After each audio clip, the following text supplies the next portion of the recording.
Hi, I'm Narelle Hudson, and I'm a grief counsellor, a grief author, and a bereaved person. I lost my husband 10 months today. Here are some things I've learnt along the way that may be helpful for you. Number one, when people say reach out if you need anything, it is not helpful for a grieving person. We don't know how to reach out. Instead, just take action. Number two, most people stop checking in on you after a few months, assuming that the worst is over, but there's no time frame for grief, and things normally get worse, not better. Number three, no one can make it better, fix it, or get you through but you. It does help though to have people witness what you're going through and to walk alongside you while you try and get through the darkest times. Number four, we don't need cheering up. We don't need to look at the positives or for people to try and take our pain and help us to build a new life with the lessons we've learned. It is healthy to be sad. Number five, it is normal for our brains not to be able to make decisions. It is unrealistic to think that we can create a whole new life for ourselves in early grief when we can't even decide what to have for lunch. Number six, early grief can be the first couple of years, not the first couple of months. Number seven, no one else can understand our pain unless they've experienced it and lived it themselves, which makes it very lonely because we're grateful that they haven't experienced what we're going through.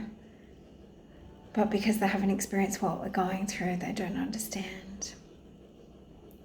Number eight, we are still lonely even when we're around people because they're not our person.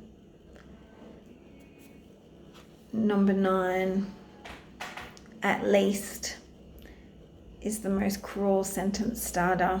At least you had them for as long as you did. At least you knew true love. At least they're not suffering anymore. At least you're young and you'll find someone else. These things just discount our grief and they're not helpful. Number 10, he wouldn't want you to be sad.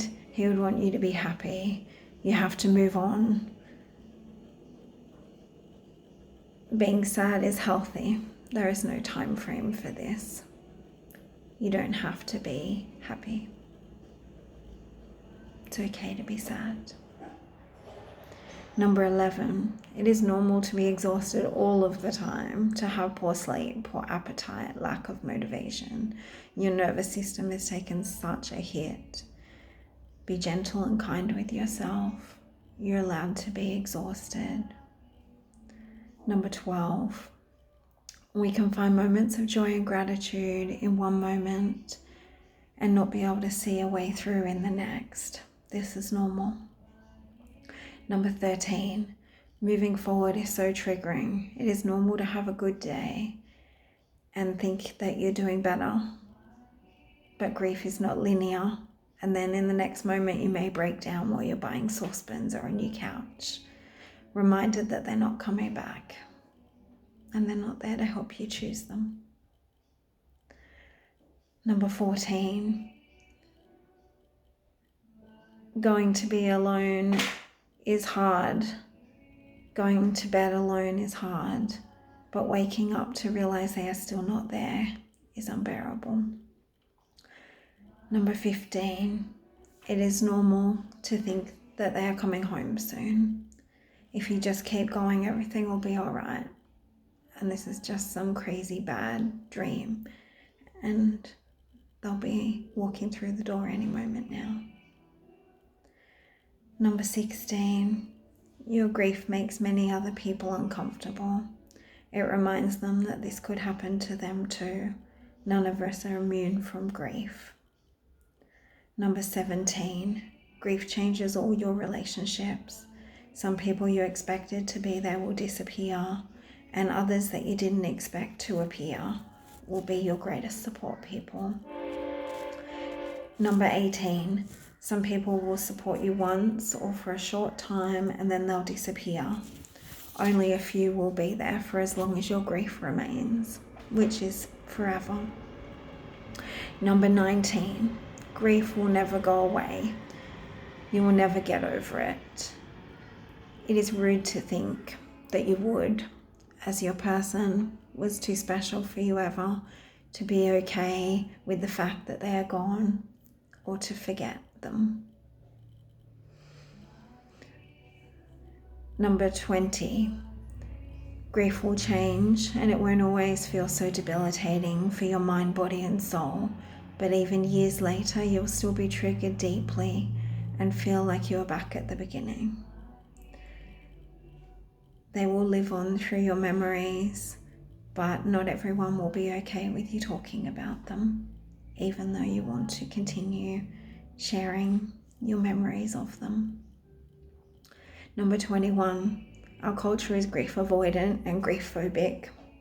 It is cruel that the bereaved are meant to be back to normal or return to work quickly, or they are judged for not being better yet. Number 22, during the biggest grief waves, you will feel like you won't survive, but you will. Number 23, grief is love, and the more intense your grief is, the greater your love was. Because you love so deeply, it hurts so much. Number 24, you won't just grieve for them, you'll grieve for all the future dreams and plans and hopes that you had for your life, all the parts that you pictured they'd be a part of, and now they're not. Number 25, social media can be so triggering. Watching other people's lives carry out as normal can be hard to watch when your world has exploded and will never be the same again. 26, you will never be the same person again. Number 27, platitudes that you receive from others can be cruel. Example, you are strong, you will get through this, everything will be okay. We don't have a choice. We have to just keep going. But it hurts to be strong, and it's not always helpful to hear how strong you are when you don't feel like you are. You are young, you will find love again. People are not replaceable. Our person is not replaceable. You're doing so well. You don't know how much of an effort it takes in this moment to be giving that persona that we're doing well. You don't see me in the other 99% of my day where I'm not doing well, or know how much energy it takes to be doing this well in public. Number 28, don't worry, they are still with you. Yes, but it's not the same when they can't kiss you goodnight or they can't hug you. It may be comforting to know they're still with you in spirit, but it's not the same, and it doesn't make things better. It doesn't make things right. Number 29, I understand exactly how you feel, as I lost my dad, my dog, my friend, my partner, etc. This makes grieving people angry and feel dismissed, as you cannot understand how I feel, because whatever grief you've experienced, it was different to mine, because we're all unique, and you are not me, and you didn't lose my husband. It is hurtful when people make it about them. It shuts us down and makes it feel like we can't share, because in these moments, it needs to be about us. Number 30, don't cry. This is so triggering to hear.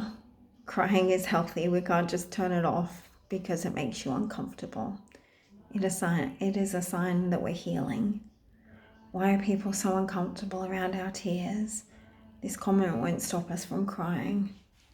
It will just make us choose to cry by ourselves when you're not around. And perhaps to push the tears down so that then we get hit with a bigger wave later when it's safe to release them. Number 31. Not everyone deserves to hear your grief story. It is not emotionally safe to share it with everyone.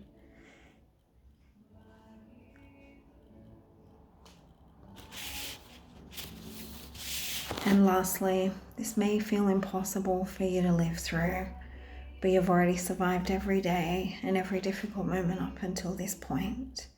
You can do this and you will survive. You're not alone, even though it feels like you might be. Big love to you. If I can offer you more support, please check out my website, narellehudson.org, and you can find my grief cards, love after loss, grief healing chakra cards. Big love to you. Anyone grieving out there, I hope what I have learnt in the last 10 months is helpful for you to validate where you're at, even though I can't completely understand because your grief is unique to you. I think there are some common similarities that grieving people experience in our grief avoidance society, and I think it can be helpful and validating to know that these things are normal and you're not alone. Lots of love.